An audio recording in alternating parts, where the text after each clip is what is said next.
Hallelujah. Hallelujah. Praise be to God alone. परमेश्वर के नाम की ही स्तुति हो। We pray that as we stay at home, हम प्रार्थना करते जब हम घर पे रहते हैं तो you will all be healthy and safe. आप सब सुरक्षित रहे और स्वस्थ रहे।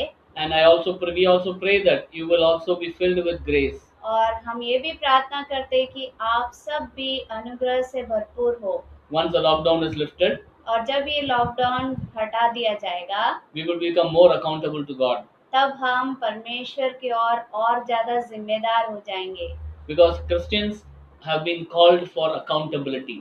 क्योंकि मसीह लोग जिम्मेदारी के लिए ही बुलाए गए हैं। We are considered to be responsible. हमें माना जाता है कि हम उत्तरदायित्व वाले लोग हैं We have been called by His name, और हम उसके नाम के द्वारा बुलाए गए हैं। and we are meditating on the epistle to the Romans.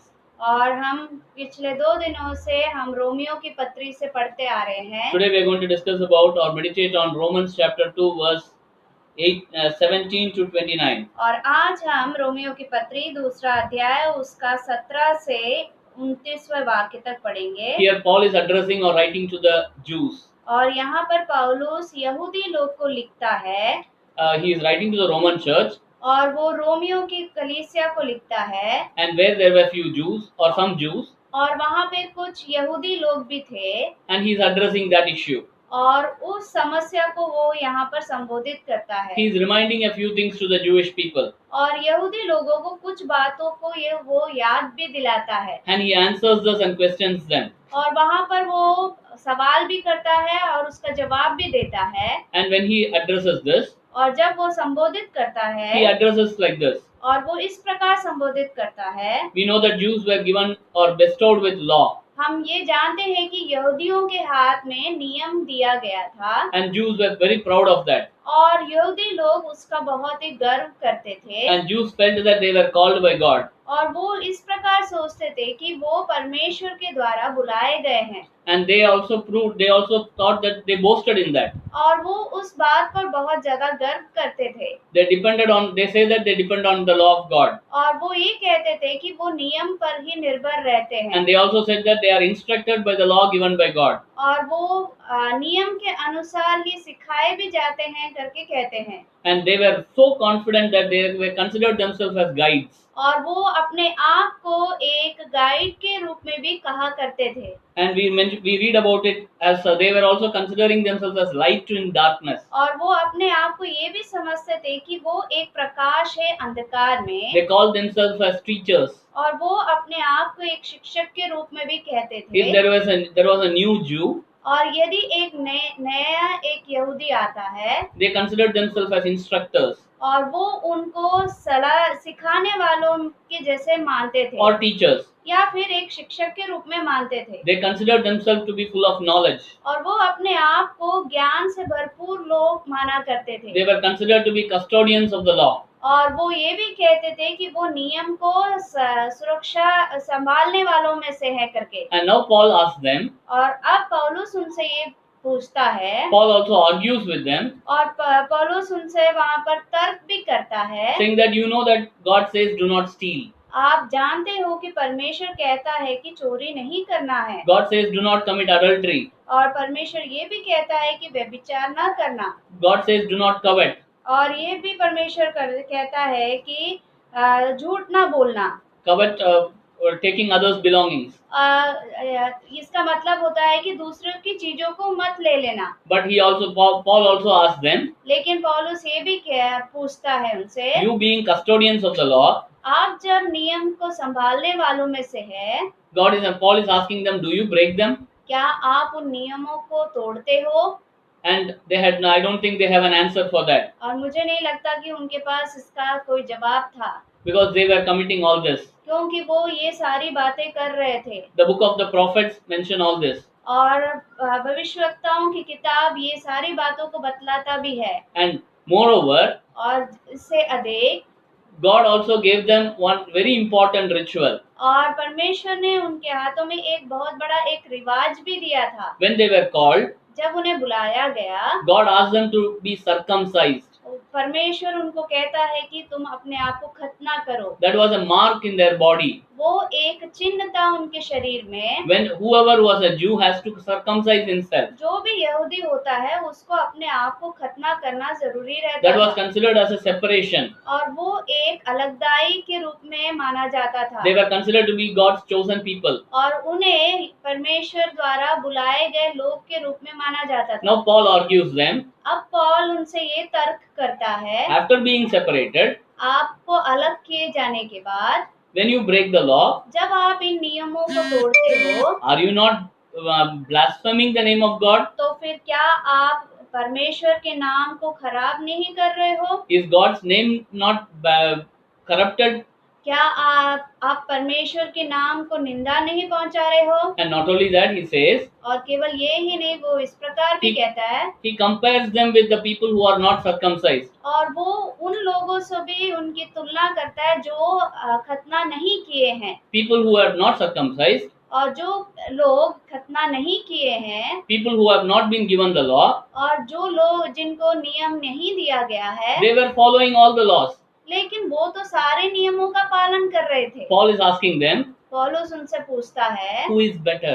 तो फिर इन दोनों में से कौन ज्यादा सही है? Who is a lawbreaker? तो फिर कौन है नियम को तोड़ने वाला? And there is a lesson for us also. और यहाँ से हम एक अभ्यास हमारे लिए भी है। We Christians, हम मसीह लोग, we say that we have been in the faith for a long time. हम कहते हैं कि हम विश्वास में बहुत लंबे समय से हैं। We worship the Lord. हम परमेश्वर की आराधना करते हैं। We call in the name of Jesus Christ. हम यीशु मसीह के नाम से पुकारते हैं। We pray in the name of Jesus Christ. हम यीशु मसीह के नाम से प्रार्थना करते हैं। When we do all this, जब हम ऐसे बातें करते हैं, what is that the people are telling us? तो फिर लोग हमारे बारे में क्या कहते हैं? Do people recognize God through us? क्या लोग हमारे द्वारा परमेश्वर को पहचान पाते हैं? Is God's name blasphemed through me? क्या मेरे द्वारा कहीं परमेश्वर का नाम खराब किया जा रहा You है? know what happened to the Jews? आप जानते हैं कि क्या हुआ यहूदियों के साथ? You know how the people talked about the Jews? आप जानते हैं कि लोगों ने यहूदियों के बारे में किस प्रकार कहा? We read about it in Ezekiel chapter 16 verse 27. इस बात को हम एजेकियल की पत्री, एजेकियल की किताब उसके 16वां अध्याय 27. Ezekiel 16:27. एजेकियल 16 उसका 27वां वाक्य। Behold, therefore I stretched out my hand against you and diminished your allotted portion and delivered you to the greed of your enemies, the daughters of Philistines who were ashamed of your lewd behavior. इस कारण मैंने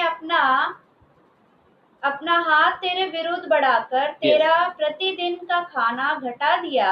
Yes. और तेरी Bahrain फलिश्ती स्त्रियां जो तेरे महापाप की चाल से लज्जाती हैं, उनकी इच्छा पर मैंने तुझे छोड़ दिया है। God left them. परमेश्वर उन्हें छोड़ देता है। The blessings were gone. और जो आशीषें थी वो सब चली गई। He reduced their allotted portions. और जो भाग उन्हें दिया गया था उसमें कमी हो गई थी। More than that, उससे ज्यादा the people talked badly about them. और लोग उनके बारे में बहुत ही गलत बोलने लगे। And even we read much more about it in Ezekiel chapter 36:22. और इससे ज्यादा हम एजेकियल 36वां अध्याय 36:22. और उसके 22वें वाक्य में पढ़ते हैं। 36:22 reads like this. 36 उसका 22 वाक्य इस प्रकार है। Therefore say to the house of the Lord, thus says the Lord God, it is not for your sake, O house of Israel, that I am about to act, but for the sake of my holy name, which you have profaned among the nations to which you came. इस कारण तू इस्राएल के घराने से कह, परमेश्वर यहोवा यूं कहता है, हे इस्राएल के घराने, Yes. मैं इसको तुम्हारे निमित्त नहीं परंतु अपने पवित्र नाम के निमित्त करता हूँ, जिसे तूने उन जातियों में अपवित्र ठहराया। Yes. जहाँ तुम गए थे, Where to the place where they went, जिस जगह पर वो गए थे, they profaned the name of the Lord. उन्होंने परमेश्वर के नाम को अपवित्र कर दिया। But God acted. लेकिन परमेश्वर यहाँ पर बोलता है। Even today we live among people who do not know the name of Jesus Christ. आज भी हम ऐसे कई लोगों के बीच में रहते हैं जो परमेश्वर को नहीं जानते Are हैं। we profaning the name of the Lord? क्या हम भी परमेश्वर के नाम को अपवित्र कर रहे हैं? Do we know what people talk about us?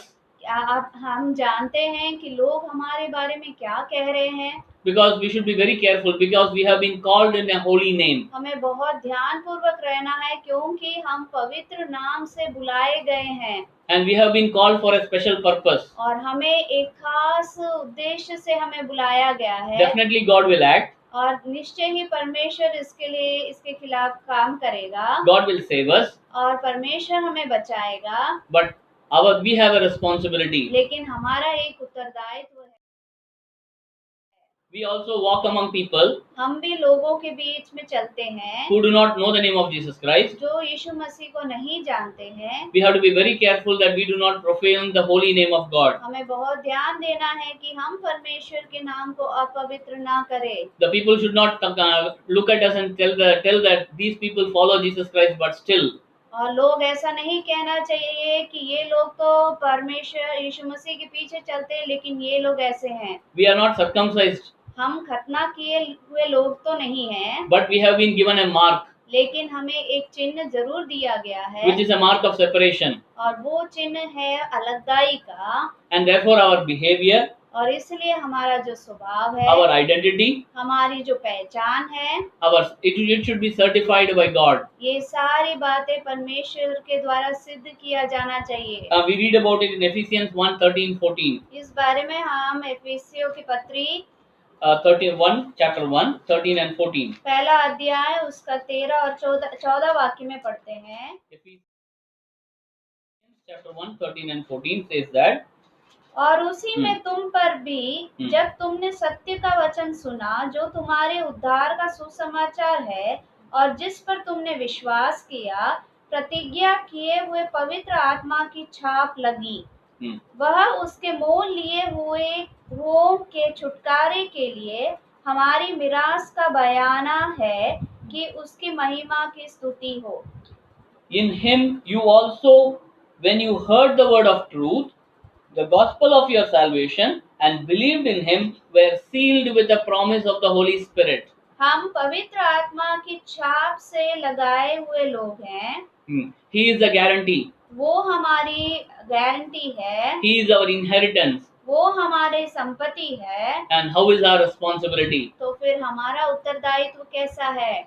When we walk in the name of Jesus Christ, जब हम यीशु मसीह के नाम से चलते हैं, when we pray in the name of Jesus Christ, जब हम यीशु मसीह के नाम से प्रार्थना करते हैं, when we say that we are Christians, और जब हम कहते हैं कि हम मसीह हैं, are we walking like Jesus Christ? क्या हम यीशु मसीह के जैसे ही चल रहे हैं कि नहीं? Do you know how Jesus Christ walked? आपको मालूम है कि यीशु मसीह कैसे चले? Luke 2:52 says that, लूका रचित सुसमाचार उसका दूसरा अध्याय उसका 52 वाक्य। Luke 2:52 says that he walked before God and men. He grew in stature before God and men. लूका रचित सुसमाचार दूसरा अध्याय उसका 52 वाक्य।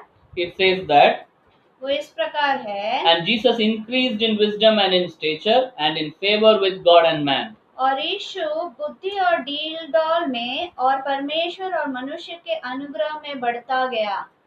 He was increasing in stature before God, और वो परमेश्वर के सामने आगे बढ़ता गया। and then he was certified by man. और फिर उसके बाद ही मनुष्य के द्वारा उसे पहचाना गया। Sometimes we do it in the reverse way. कई बार हम उल्टा कर बैठते हैं। We try to please man.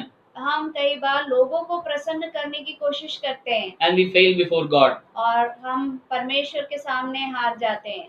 And let us understand what do people tell about us. और हमें ये समझना जरूरी है कि लोग हमारे बारे में क्या कहते हैं। Definitely God will rescue us if we go to him.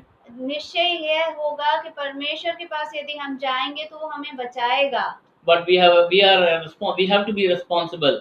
लेकिन हमें उत्तरदायित्व वाले लोग होना जरूरी है। And that is why I said Christians are called with a responsibility. और इसलिए मैंने कहा मसीह लोगों को एक उत्तरदायित्व के साथ बुलाया गया है। We are accountable to God. और हम जिम्मेदार हैं परमेश्वर के लिए। And others, the God should certify us. और परमेश्वर हमें सिद्ध करना जरूरी है। And if He certifies us, यदि परमेश्वर हमें सिद्ध करता है, people around us also will certify Him. तो फिर निश्चय ही जो लोग हमारे चारों ओर है वो भी हमें सिद्ध करेंगे। They will certify God. और वो परमेश्वर को सिद्ध ठहराएंगे। They will glorify God. और वो परमेश्वर की महिमा करेंगे। In the case of Jews, it was not happening. लेकिन यहूदियों के साथ ऐसा नहीं हो रहा था। They were given the law. उन्हें नियम तो दिया गया था। They were circumcised. उन्हें उनकी खतना की गई थी। But they did not live a circumcised life, separated life. लेकिन वो एक अलगदाई जीवन नहीं बिता रहे थे। Are we living in a separated life? क्या हम एक अलगदाई का जीवन बिता रहे हैं? Today we will start that life. और आज हमें वो जीवन शुरू करना है। If we have not done it yet. यदि हमने अब तक नहीं किया है तो।